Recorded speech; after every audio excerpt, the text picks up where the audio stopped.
Hey, what you doing, Rob? Hey, Mandy, I'm doing the first of the year International Shorebird Survey. Shorebird Survey usually starts about March 15th. This is what, the 17th, so I'm a couple days later but than normal start, but I also try to come out when the weather is favorable, like not too windy. So right now I'm looking at about 1,000 long-billed dowitchers way out in the marsh. Now they're way out. When I looked in the scope, they looked like a big bunch of black dots. So how can you be sure that they were dowitchers? Well, okay, this sounds kind of terrible, but after 39 years of doing shorebird surveys, I just get a feeling of what to look for out there sometimes. So you get this kind of a silhouette of a dowitcher, kind of a plump bird in shallow water. And I can see the long bills on these things, and also just how they're acting, where they're going along feeding like a old-time sewing machine, going like that. So that's how I can tell. And also the fact that there's also some ducks mixed out there, so you can see they're smaller than the ducks. And then to cheat a little bit, you know, there was about 500 out here a couple days ago, so I still know. So you knew they were here. I knew they were here. And when you do a shorebird survey, who wants your information? Well, I entered this into a special category in eBird called the International Shorebird Survey, and that goes in the national database. The coordinators of the International Shorebird is a partner group known as Monument, but scientists and biologists all over the world use this long-term data sets to determine population trends. Actually, probably 3 or 4 species of shorebirds that are here right now this time of year in mid-March. One of the earliest ones are the yellowlegs, and the one out there is greater yellowlegs.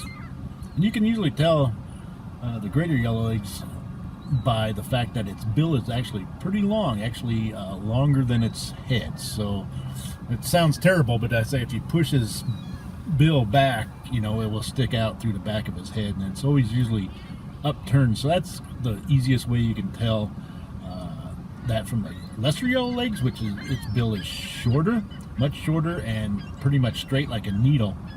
The other way you can tell is their calls. The greater yellowlegs always have a 3-noted call. So we got like 4 shorebirds here in this little wetlands right now, and they're all killdeer. Killdeer are really easy to identify, mainly because you could hear them calling. It sounds like killdeer, killdeer, killdeer. But they're also considered a plover, and they're the only plover that has the 2 black breast bands and an orangish tail. So these are kind of the ones we like to see this early in the year. Those, along with the dowitchers and the greater yellowlegs, are some of the first ones that we see, although it's still seems to be a little early because we're not seeing a lot of them right now. What did we see today, Rob?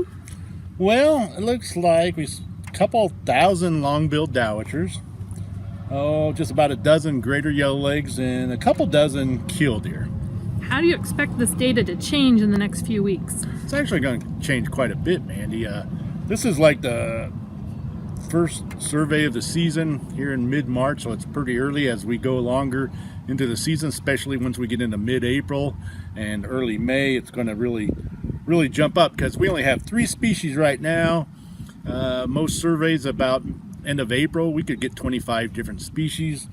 Dowitchers will go from a couple thousand to tens of thousands, maybe hundreds of killdeer and maybe hundreds of greater yellowlegs, and then, like I say, 25 to 30 other species in the tens of thousands. So it's early in the season, but it's going to start picking up big time because the conditions out here at Cheyenne Bottoms, with lots of mud flats and short grass habitat and lots of water, is almost ideal for shorebirds this year.